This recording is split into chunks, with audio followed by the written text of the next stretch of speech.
Sam's family had raised me for years. And for years, I'd been his most devoted simp. Even when I scored first place in the entrance exams, I turned down the city's top high school's offer, just to follow Sam into an elite private school filled with powerful families. Everyone bet on when I'd finally simp my way to the top.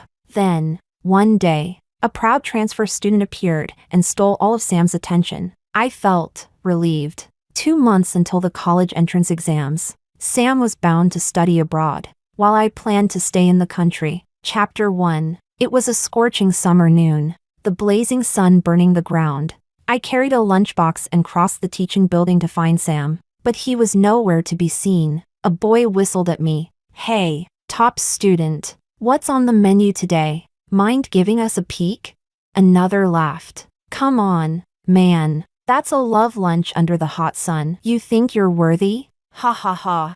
Their laughter filled the hallway, the mockery in their voices undisguised. A girl tried to be kind and whispered to me, "Didn't Sam tell you? He went out to eat with the new girl, Julia. Maybe you should go back." I smiled at her, then quietly found a chair and sat down. Sam had said a few days ago that he was craving sushi. He'd come back eventually. I'd just wait. The boys' teasing voices drifted from behind. So what if he didn't tell her? If Sam says one word, would Celine ever dare say no? Bringing him lunch is nothing. Remember when she gave up the city's top school just for him? Now that was headline news. You think she'll simp her way into his heart? She's pretty and obedient. I'll give her that. I bet the top students got no chance. Ever since Julia showed up, Sam's eyes have been glued to her. Can you blame him? Julia's mom runs a fried rice stall by the school gate. Sam's been eating there every day to chase her. Bet Celine doesn't even know that. Poor girl, but hey, that's the price you pay for being a simp. My earphones finished playing an English listening track. I froze for a moment. So Sam went out to eat fried rice? But he's always been picky. He said 100 times he hates greasy food. Did he change his taste? As I wondered, the classroom suddenly fell silent. Sam and Julia had returned. I lifted my gaze. Julia walked beside Sam, her curved eyes shimmering like stars. White dress, black hair, pure as a gardenia after the rain. No wonder Sam liked her. I smiled at her, then turned to Sam. "I made the sushi you wanted. Want to try some?" Julia's smile vanished instantly. She pressed her lips together. "Sam, if you have other things to do, you don't have to waste time on me." "Aw, a high and mighty flower." Julia walked straight out of the classroom. Annoyance flickered in Sam's delicate eyes. He looked down at me. "Why are you here? Who told you to come?" The boys jeered. "Come on, Sam. If you don't want it, let us try it. We love sushi." Sam paused, his tone lazy. "Whatever. Anyone who wants it can have it." I gripped the lunchbox tightly, humiliated. "You said you wanted sushi, so I learned to make it. It's your favorite, tuna. I spent all night on it." He frowned. "Celine, don't you have anything better to do?" I stared at him wide-eyed. How could I not? I'd done 2 sets of English mock tests, memorized half a book, and reviewed my mistakes. Then I spent 5 minutes ordering tuna sushi from delivery, repacked it, and even drew a ketchup heart on top. Honestly, I'd been quite busy. Sam rubbed his temples impatiently, pulled out his phone, tapped a few times, then took the lunchbox from me and tossed it to the boys. "Fine, consider it bought. Always acting like you're about to cry. Who are you trying to fool?"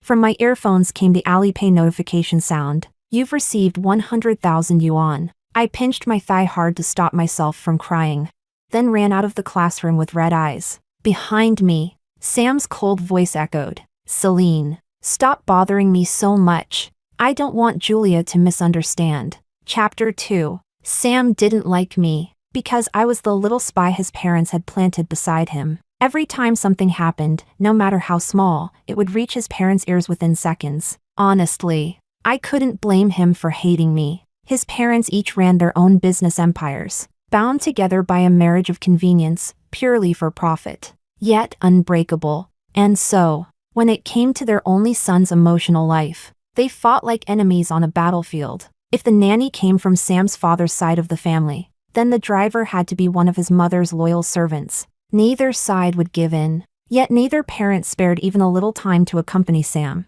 They could throw money at him, but their love was always spent elsewhere. When I was 7, I went with my mother and stepfather to visit Sam's family. My mother had remarried when I was still very young. My stepfather owned a mid-sized company, and he'd worked hard to pull strings to get this meeting with the powerful Sam family. He took it very seriously. That morning, my mother changed her dress several times before they left the house. While the adults talked business in the sitting room, I wandered into the garden and met 7-year-old Sam. By the time the meeting ended, the adults came out to find the two of us squatting in a corner, digging in the dirt with muddy hands, grinning from ear to ear. That night, after we went home, my stepfather lifted me high into the air and even spoke gently to my mother for once. I looked at her smiling face, and something deep inside me understood. Not long after, I was transferred to Sam's school. We were both young and innocent then, and for a time, our childhood was genuinely happy. I kept a diary, writing in it every day. At first, Sam thought I just liked journaling. He even sweetly bought me piles of pretty notebooks. Until, one day, his mother found out about all the trouble he'd caused at school, and punished him several times. That's when he finally realized the truth. He came to me, furious, teeth clenched. "It was you, Celine. I treated you so well, and you sold me out." Yes, it was me, but it wasn't really betrayal. I just needed to prove my worth in his house. Otherwise, I'd lose the right to stay by his side. Over the years, my mother's marriage had started to crumble, and as I grew older, my stepfather's gaze became stickier, more disgusting. I hated that look. His business depended on the Sam family. As long as I stayed near Sam, he didn't dare act openly, so I understood. Very early on, Sam was my umbrella. Until my own wings grew strong enough, I had to stay under that protection. So, with tears in my eyes, I apologized softly. "I'm sorry, Sam. Your mom pays my tuition." I was afraid she'd get angry. If she did, I wouldn't be able to go to school with you anymore. Sam froze, caught off guard. He stayed silent. But from then on, his attitude toward me changed. He wasn't as close as before, but he didn't push me away either. Later, whenever I tried to get near him again, he'd simply transfer money to me. "Celine, now that you've taken the money, you know what to say and what not to say, right?" This time, I was the one stunned. My heart pounded wildly, as if it might burst out of my chest. At that moment, I knew my umbrella was secure, and it had even unlocked a rare, gold-dropping feature. Chapter 3. My relationship with Sam, in a way, reached a strange kind of harmony. I kept following him, pleasing him, never going against his word. If he said go east, I would never dare go west. And thanks to his money power, I also learned to report my progress at the right times. We stayed out of each other's way, and our cooperation went smoothly. During the entrance exams, I ranked first in the entire city, but instead of accepting the repeated invitations from the top public high school, I volunteered to attend the same private school as Sam. His parents were delighted. They immediately promised to cover all my expenses and maintain long-term cooperation with my stepfather. Only Sam was furious. "Celine, are you out of your mind? You scored that high just to waste it? I'm going to mess around for a few years before taking over the family business. What about you? What's your plan?" I smiled at him, my eyes curved. "Didn't you hear? My family and I already got our benefits." His gaze turned cold. Then he let go of my wrist. "Celine, all you see is money." The high school for the elite was not an easy place to survive. With his background and looks, Sam quickly became a campus celebrity, and naturally, that also earned him plenty of enemies. One time, when Sam wasn't around, a group of senior boys cornered me behind the sports field. "So you're Sam's girl? Not bad looking. I heard you're also a top student. But sweetheart, that guy doesn't seem to care about you. Why not come with me instead? I'll treat you better than he ever does." He grabbed my chin. I clenched my teeth. People passing by pretended not to see a thing. Bullying was so common here. No one cared. When he leaned down to kiss me, I suddenly raised my knee and slammed it between his legs, hard. The incident caused quite a stir. He swore he'd make me pay for it. But a few days later, he and his friends stood in front of the whole school, apologizing to me. Trembling, the boy who'd harassed me was covered in bruises. Barely recognizable, Sam had always been bold, but this time he'd gone all out. As a gesture of thanks, I offered to delete a few of his crimes from my little notebook. He stared at me in disbelief, eyes wide, then snatched the notebook and threw it back at me. Celine, do you even have a conscience? I was confused. I'd been dragged into his mess, collateral damage. Really? He cleaned it up, as he should have. Of course, I couldn't say that out loud, so instead, I softened my voice and said sweetly, "Thank you, Sam. How about I treat you to dinner?" Sam shuddered visibly, goosebumps all over. He shook off my hand and bolted. The sunset burned gold. His tall figure stretched longer and longer, slowly melting into the crimson clouds, glowing faintly, like something unreachable. At that moment, I thought, Sam might have a sharp tongue and a bad temper. He mocked me, ordered me around, and rarely showed kindness. But for years, he'd still been my umbrella, and a generous one at that. The private school's teachers couldn't compare to the top public ones. But with Sam's money, I could afford the best private tutors. Knowledge filled my mind, and my grades soared. In the end, it was Sam who nurtured me, quietly giving me wings I didn't know I had. So I decided I would be even better to him. Chapter 4. In our senior year of high school, trouble struck Sam's family. His father's mistress showed up at their doorstep. For years, both his parents had been living their own lives, and Sam was well aware of it. But they had an unspoken agreement. None of their romantic scandals were ever to reach Sam's ears. Yet that day, a young, beautiful woman stood crying in their garden. She couldn't have been much older than Sam, barely a college freshman, but her belly had already begun to swell. Sam's father refused to see her. His mother stayed calm and named 2 prices. The girl wiped her tears, got into the father's assistant's car, and left. It happened during the school's short monthly break. Sam stood at the villa gate and watched it all unfold. Then he turned around and walked away. That night, I watched as Sam, usually so composed, opened bottle after bottle of wine. I didn't stop him. Instead, I picked up a bottle and clinked it against his. Under the neon lights, the haze in his refined eyes shimmered softly, and his striking face seemed almost dazzling in that moment. He muttered, "Celine, if you drink with me tonight, will you tell on me tomorrow?"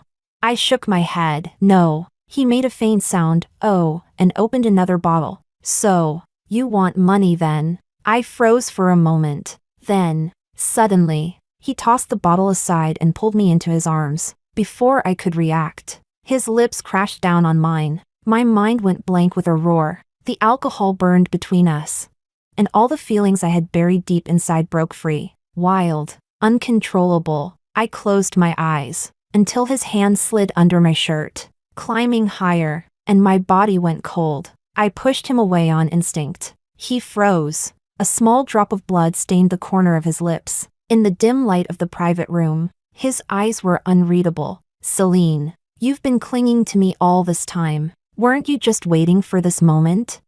The next morning, when he sobered up, I brought him breakfast as usual. Sam looked uncomfortable. He lowered his eyes and mentioned the night before. "Celine, last night I cut him off softly. "It's fine. You were drunk." He looked up at me, startled. Then, after a pause, his voice deepened. "Right. I was drunk." Not long after, Julia transferred to our school. It was the last semester of senior year. Private schools often spent money to attract top students before exam season. To boost their results, Julia's arrival immediately caught the boys' attention. She had a delicate, fragile face, but a proud, untouchable spirit. When someone placed roses on her desk, she tossed them into the trash. "You pay to study here. I'm here to earn money. We're not the same. So don't waste your time." Such a breathtaking high and mighty flower naturally caught Sam's eye. He worked hard to win her over.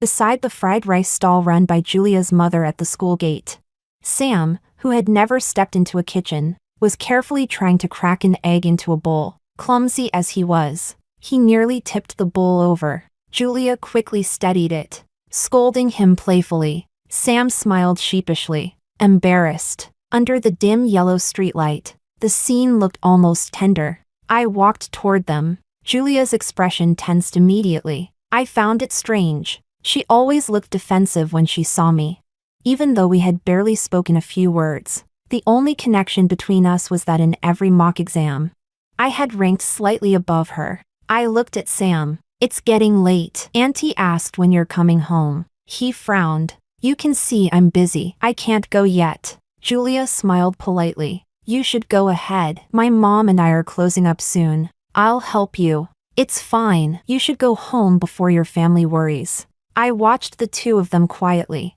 Then, unable to hold back, I said dryly, "Stop arguing. The city inspectors are coming." Chapter 5. The city inspector's sudden raid left both Sam and Julia looking rather miserable. Sam had never faced such a scene before. He lowered his pride, spoke softly for a long time, and only after paying a hefty fine were they finally allowed to leave. He even stayed behind to help Julia and her mother pack up their fried rice stall. I waited in his family's business car. By the time Sam got in, I had already finished an online lecture. The car was silent. Sam leaned back, exhausted, eyes half closed. He didn't speak, so I didn't either. I simply opened another online class. After that night, I didn't see Sam or Julia for half a month. Not because I was angry, but because I was busy. Our school had one guaranteed admission spot to a top university. It would be determined by a special exam and overall academic performance.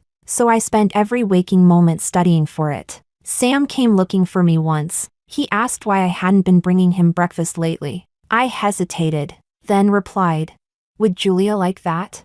The chat window showed typing for a long time, but no reply ever came. During that time, Sam and Julia's relationship progressed rapidly. He took her to an amusement park. Some excited classmates even brought me screenshots from Julia's social media to show off. In those photos, Julia smiled shyly, sweetly, nothing like the proud girl who had once thrown away roses. I understood. After all, in this world, money can solve almost everything, and if something can't be solved with money, a little love added to the mix usually does the trick. I even felt relieved. If Julia was lost in her romance, then that guaranteed admission spot would surely be mine. When the results of the special exam came out, I was first again, and Julia second. Just like in every previous mock test, the homeroom teacher, beaming, told me to prepare my admission documents. I was in a great mood.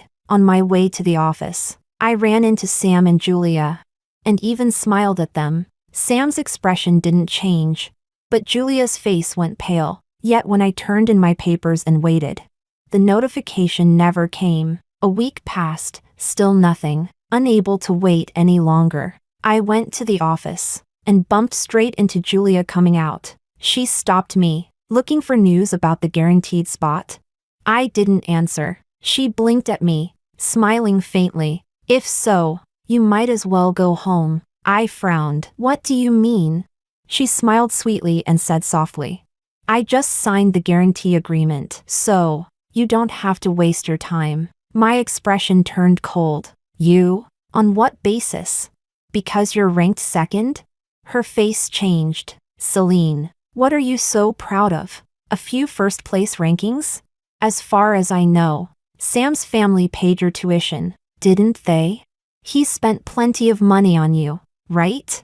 You have no name, no status, you don't even belong here. That spot was never meant to be yours." Her voice trembled, eyes dark with resentment. I almost laughed. "So, you're saying you do have status now? Congratulations." Then, her lips curled upward ever so slightly. I continued, my tone calm but sharp. "But if Sam gave you that guaranteed spot, doesn't that mean he isn't planning to take you with him when he studies abroad?" Her smile froze. I turned to leave, even if it changed nothing. I refused to swallow this humiliation in silence. Chapter 6. Sam was rarely in class that day. He was lying on his desk, asleep. I stopped in front of him. "Sam." He rubbed his sleepy eyes. looked up, and smiled faintly. Celine? I got straight to the point. Why? He blinked. Why did you give the guaranteed admission spot to Julia? You came here just for that? He paused for a second, his tone as indifferent as ever. It's just a spot. Julia wanted it, so I gave it to her. You knew she didn't meet the requirements. The agreement clearly stated. So what?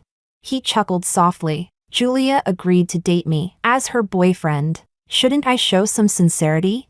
Besides, she's not after my money. I looked at him quietly, and in that moment, the heavy stone that had been pressing on my heart for so long finally dropped. My chest felt suddenly light, free. I said calmly, then let's consider that spot my gift for your relationship. Celine. He stepped closer, voice sharp. Funny, I didn't realize you wanted that spot so badly. I met his gaze. He stared back for a long time before finally looking away. Then he took out his phone, tapped a few times, and sighed. Forget it. I've sent you compensation. Celine. It's just a spot. You know, I can still take you. Once I confirmed that the transfer note read voluntary gift, I interrupted him softly. It's fine. I can still take the entrance exam. His face stiffened. I turned and left. The cicadas screamed in the summer heat. Less than a month remained before the college exams. I poured myself entirely into studying.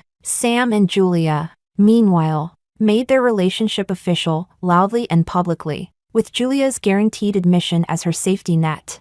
She indulged fully in her romance. Luxury restaurants, expensive gifts, private beaches. Sam no longer had to crack eggs at a night stall. Instead, Julia stepped, bright-eyed and excited, into Sam's glittering world. When the exam results were released, though we could check them online, many students still came to school to see the scores together. Sam and Julia even took the early flight back. I had no idea why they went to such lengths. When the results came out, Julia burst into tears. Her score was terrible, 70 or 80 points lower than her mock exams from when she first transferred. No one was surprised. Everyone had seen how little she'd studied in the last month. The teacher checking the results simply shook his head, too disappointed to offer a word of comfort. Julia cried harder, tears rolling one after another. Sam tried to calm her down, but it didn't help. Finally, he ran a hand through his hair, frustrated. Enough. You've got the guaranteed spot, don't you? Right. Without that guaranteed spot, she wouldn't even be close to qualifying for that university. Julia sobbed louder. I had no interest in watching the drama. I packed my bag and prepared to leave. Then Sam called out, Celine. I stopped and turned back. He cleared his throat, pretending to sound casual. You worked hard at the end there. How many points did you get? I smiled. Don't know yet. You haven't checked? He asked, confused. Julia's sobbing began to fade. Sam held out his hand. Give me your exam card. I'll check for you. I didn't move. The teacher at the computer smiled and explained. Celine's score is blocked. She's a screen student. It's temporarily unavailable. The heat of midsummer seemed to fade all at once. Silence filled the air. Sam froze slightly. Julia stopped crying and sharply lifted her head to look at me. Chapter 7. After the college entrance exams, most of my classmates began their graduation trips. Some went skiing in Hokkaido. Some chased the aurora. Others were sunbathing at the Gold Coast. Everyone was freely enjoying their youth and beauty. Julia's once busy social media suddenly went silent. At a small gathering, a girl mentioned it. Probably crying at home every day. She did terribly on the exam. Didn't she? Even the school was stunned. They had spent a fortune recruiting her as a star student, expecting at least a shot at one of the C9 universities. What a pity, money wasted this year. If we'd known, we should have given that reward to Celine instead. I smiled. She already enjoyed her reward in advance. Didn't she?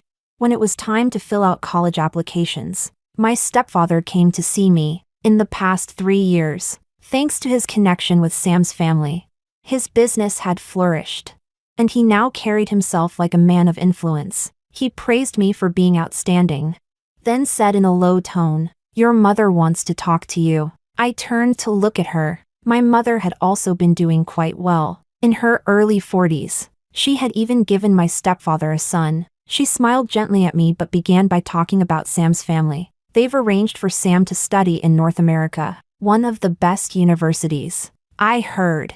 Our families have maintained such a good relationship these past few years. Would you like to study in North America too? I tilted my head, silently watching her. She continued softly. I heard that boy dated someone in high school, a girl without much family background. But boys will be boys. It's just a youthful fling. Besides, they're not from the same world. Nothing lasting will come of it. Our Celine, on the other hand, has been close to him since childhood. If you study abroad together, you can take care of each other. I finally laughed out loud. Both my stepfather and mother froze. I had always been obedient and gentle before them, though it was an act. But now, I no longer needed to pretend. I exclaimed in mock surprise. Oh, so now our family is worthy of theirs? My stepfather's face darkened immediately. I smiled again. Dad, Mom, I've already decided to study here at home. Oh, and by the way, this afternoon I have a valedictorian interview. Some education officials and reporters from the TV station should be on their way. They'll probably want to interview the parents too. But don't worry, just say whatever comes to mind. My score had already been released. I did well, better than expected. Even beyond my mock exams, I was the top scorer in the entire city. The school had never produced such results before. The administrators and shareholders couldn't stop smiling. They even handed me a generous bonus. Right there on camera. By late July, I received my acceptance letter from my dream university. Everything was going smoothly. I went on a short trip with friends. And when I returned, I was preparing to pack for military training, when Julia and Sam came to find me. Julia came first, crying at my door. Sam's going to study in North America. Did you know? He refuses to take me with him. I was surprised. Don't you already have your guaranteed admission? She choked. I don't want that. I want to go abroad with him. My irritation flared. Then why did you steal my spot back then?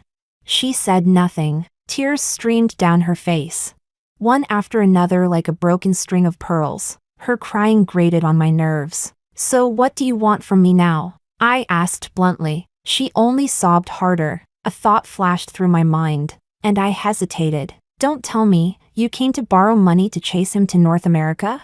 For the record, I added dryly, I don't have any. She froze, then burst into tears again and ran off. Chapter 8. A few days later, Sam came to see me again. His eyes were lowered, his tone uncharacteristically calm. He asked how my college applications were going. I didn't plan to hide it from him. Good, I said. He nodded slightly. That spot, it was my fault, but I'm glad it didn't affect you. I couldn't help finding it strange. The ever-arrogant Sam was actually admitting a mistake. And with such a gentle tone. Then he started rambling about studying abroad. He complained about the weather there, how he couldn't get used to Western food, and how he disliked the school and major his parents had chosen for him. I listened quietly, thinking he was just being melodramatic. Finally, I couldn't hold it in. Your parents will arrange everything. You don't need to worry. He fell silent for a moment, then suddenly brought up Julia. I broke up with Julia. She asked for your guaranteed admission spot back then. And now she's asking me to take her abroad. She cried and accused me, said if I could pay for your international tuition. Why couldn't I take her overseas? Said I never truly loved her. I recalled the day Julia came to me crying. So she hadn't come to borrow money, she'd come to consult me. I raised an eyebrow. Well, that works out, doesn't it? You can take Julia with you, she'll take good care of you. His eyes suddenly turned red. What about you, Celine?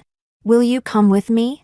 Just like during the high school entrance exams, I'll pay your tuition. We can. In his eyes, there was a flicker of hope, even hurt. Back during those exams, he'd scolded me for throwing away my future. Now, things were completely reversed. So I asked softly, do your parents know about these words you're saying? He looked at me, confused. A few days later, his parents found out that Sam had come to see me. His mother personally invited me over. Sam's been acting out again, she said with a faint smile. Don't take it to heart. His father already talked to him. You got into one of the best universities. Top program. Limitless future. You shouldn't waste it by following him abroad. I smiled politely. Auntie and uncle have always been kind to me. She patted my hand. We saw your interview, the way you thanked our family multiple times. You're a good child. Celine. Sam's been lucky to have you by his side all these years. We should be the ones thanking you. If you need anything at university, anything at all, just tell me. All right? I nodded obediently. In that televised interview, I had indeed thanked Sam's family several times. Tears in my eyes. Sure enough, the next day, the news exploded. Sam Corporation sponsors top scorer, dedicated to supporting national talent. The interview video was replayed on the giant LED screens outside their business buildings. The headlines were everywhere. Public praise overflowed. Their family held shares in multiple major media outlets. For true elites like them, knowing how to seize the moment and maximize benefit was second nature, compared to the glory of boosting their corporate image. Losing an insignificant childhood companion meant nothing. I finally felt a quiet relief. This round, I had won. If I had followed Sam abroad, then, a few years later, he would inevitably enter a marriage alliance with another powerful family, and whatever I could have gotten would depend solely on whether I was useful or pitiful enough to keep around. But now, things were different. I had tied my name, however lightly, to the great vessel that was the Sam family, and for me, that was more than enough. Chapter 9. Sam was sent off to North America, and I entered university smoothly. I met many brilliant new classmates, took courses from renowned professors, and earned several impressive awards. Every day felt full and purposeful. In my sophomore year, I fell in love. He was a bright, sunny boy. Luis was the star player on the school's basketball team. Every shot he made brought cheers loud enough to shake the roof of the gymnasium. One night, under the moonlight, he nervously confessed his feelings to me. In that moment, I suddenly thought of Sam. That same sharp, dazzling face. That same youthful arrogance. It wasn't that I saw Luis as a substitute. I just thought, at the most radiant age of my life, I should reward myself for once. No family, no background, no future plans involved. Just a light, beautiful, and free limited-time experience. So I accepted Luis's rose. In the third month of our relationship, Luis and I ran into a wandering street artist. He insisted on sketching us together, spending over an hour on a handmade portrait. I couldn't resist sharing it on social media. It drew endless comments and blessings. Only Sam replied with a single question mark. After thinking for a while, I sent him back a smiling emoji. It felt appropriate, since he hadn't said a word. I wasn't being impolite. He could see the comments anyway. Whatever he thought of them wasn't my concern. But the next evening, as my roommates and I returned from dinner, I saw an unexpected figure standing downstairs. Sam. He was leaning against the wall in a black t-shirt, looking travel-worn, yet still striking. When he saw me, he lifted his hand. Celine. My roommates exchanged teasing looks and went upstairs. Sam and I walked side by side along the artificial lake. I asked, "Are you on vacation?" He shook his head. I was surprised. But then I remembered he hadn't been back for 2 years. Last New Year's Eve, it was his parents who flew to North America to celebrate with him. He turned toward me. "Celine, I came back just to see you. Last night I saw your post and couldn't sleep. I caught a flight overnight. When I got to your school, I didn't even dare go in. I had to ask around just to find your dorm." The sunset burned bright behind him, its reflection flickering like stars in his eyes. He looked at me intently. "Celine, who is he?" I lowered my gaze. "My boyfriend." He pressed his lips together tightly. Then after a long silence, he finally asked, What kind of person is he? Does he treat you well?" "He's a year above me," I said softly. "And yes, he treats me very well." Sam said nothing for a long time, so long that I thought about heading back. Then he suddenly grabbed my wrist. "Celine, why?" The sun had already set. Darkness covered the sky. When I looked at him again, I could faintly see tears glimmering in his eyes. His voice trembled. If he can, why can't it be me? I know I've always treated you terribly. But 2 years ago, I wanted to tell you. I'd change. I'd treat you well. I've never liked anyone else. I was with Julia to make you jealous. You were always by my side. But your heart was never fully there. I took your guaranteed admission because I wanted to force you to study abroad with me. Celine. I really like you. Chapter 10. He reached out and pulled me into his arms, holding me tightly. His whole body trembled against my shoulder. A warm drop slid down my neck. He was crying. I sighed softly and asked, "And then?" He froze. I repeated, gently but firmly, "Then what? Sam?" His red eyes flickered with hesitation. He opened his mouth but said nothing. It could have been him, because he was handsome, kind, good at basketball, easy to like. It could have been for any reason, but why couldn't it be him? Because, I said quietly. Because you're Sam. Sam shook his head weakly. His eyes filled with a storm of emotions. Regret, guilt, pain, and finally, resignation. But he couldn't speak another word. 2 years had passed. He'd grown up faster, rougher, harder than I had, flying halfway across the world on a wave of passion. Crossing oceans just to see me was only his way of putting a final period on more than a decade of unspoken attachment. He had sacrificed his childhood friend. The rest of his path would be bright and unburdened. My voice was nearly carried away by the night wind. Sam, go back. Go back to your world, just like Uncle and Aunt. Sam closed his eyes. I'm sorry, Celine. When the evening deepened into darkness, he boarded his flight back to North America. Before sleeping, I scrolled through social media. Unexpectedly, I saw Sam's new post. The bright moon hangs high, lighting my solitary path. Attached was a photo taken from several thousand meters above the ground. I looked up toward my own window. Outside, the sky was empty. No stars, no moon, only quiet darkness. Several classmates left comments beneath his post. I didn't read them. After all, reading people had always been my strength. My mother, my stepfather, Sam's family, my privileged classmates. I'd always known how to play my part, how to please, how to survive, how to blend in, except for a few boys in high school who found joy in mocking me. I'd always gotten along with everyone. I had understood Sam's feelings long ago. Of course, I didn't deny that he had been kind to me once, like how he'd saved the best snacks for me as a child, or how, even when scolding me during exams, his harsh words hid a trace of concern, or how in high school, he forced those spoiled rich boys to apologize to me in front of the whole school. But those notebooks of mine, filled line by line over the years, didn't just record his arrogance. They also contained all my caution, my restraint, and the countless times I'd swallowed my pride, even if I'd managed to read the signs of his affection. So what?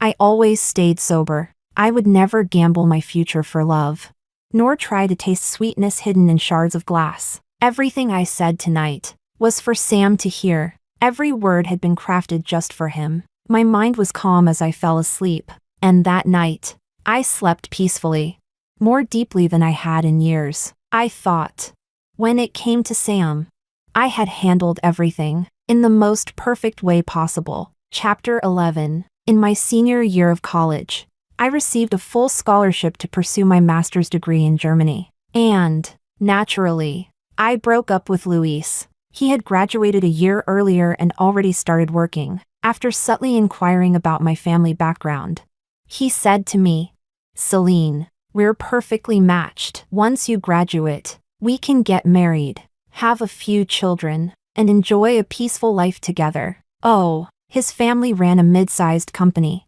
roughly on par with my stepfather's. He even planned it all out for me. "Your little brother's still young, but I'm an only child. My parents will do everything they can to support our small family." I didn't argue. I simply turned around and submitted my application for the scholarship to Germany. To be fair, competition for that scholarship was fierce. The fact that I got it, well, I owed a little to the Sam family's influence. My GPA was perfect, and my advisor's recommendation was glowing, but it still wasn't enough to guarantee success. So I called Auntie. Even a fledgling spreading her wings must learn the art of measured vulnerability to achieve her goal and to reassure powerful allies, ensuring the path ahead is long and steady. 3 years later, I returned home with perfect timing and all the right connections.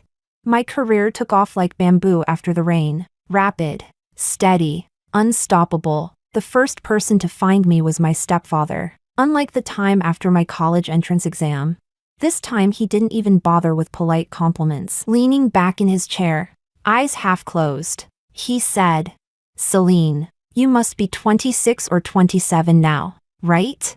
I hear the Sam family is considering alliances with other powerful families. You're not my biological daughter, but you've called me dad for over 10 years. As your father, I've already found you a good match. You should meet him soon. Don't make your mother worry. Your brother's almost in middle school now." Sam had dated many women over the years. My stepfather had met his family several times, but Sam himself never knew. That's probably where this profitable idea came from. I asked my mother what she thought. She avoided my eyes. "Girls getting married at your age is perfectly natural. You can put your work aside for now. With your father around and your brother growing up, you won't have to worry. The family he chose for you is good. I've met them myself." I chuckled twice and said nothing. It seemed the years had only aged them, not enlightened them. No wonder. Despite the Sam family's protection, they had never improved. A few days later, I attended a charity event for the protection of young girls. On stage, I donated a generous sum. With tears in my eyes, I said before the cameras, "The shadows of childhood are lifelong chains, and the danger often comes from the people closest to us. Protecting girls from harm must begin with preventing abuse by those they trust most." Soon after, my stepfather's business began to collapse. One scandal after another. First came financial trouble, then reports of his personal misconduct. Even I was surprised. He'd spent decades in the business world and achieved little, yet somehow managed to leave behind a mountain of evidence of his corruption. Within 3 months, everything he'd built crumbled like a house of cards. The higher the tower, the louder the fall. His partners all cut ties, but business still had to go on, so I took over every contract he left behind. Effortless. Everything flowed naturally, and with that, my career climbed yet another rung higher. 2 years later, my collaborations were flourishing. I had fully secured my place in the industry. At 28, Sam finally got engaged to the perfect match. Auntie sent me the wedding invitation herself. "Celine grew up with Sam," she wrote. "You're like half a daughter to me. Such joyous news ought to be shared with you." At that moment, I was in New York, ringing the NASDAQ opening bell. Naturally, I smiled and sent my congratulations. The Times Square screens lit up, a sea of radiant lights. That night, I soaked in a rose-scented bath, relaxed and untroubled. Looking back, I realized the first 28 years of my life, those cautious, deliberate steps across thin ice, had all been leading here. Now, the curtain of my life had finally risen, and from here on out, the days ahead would be like the great rock soaring with the wind, rising 90,000 li into the sky.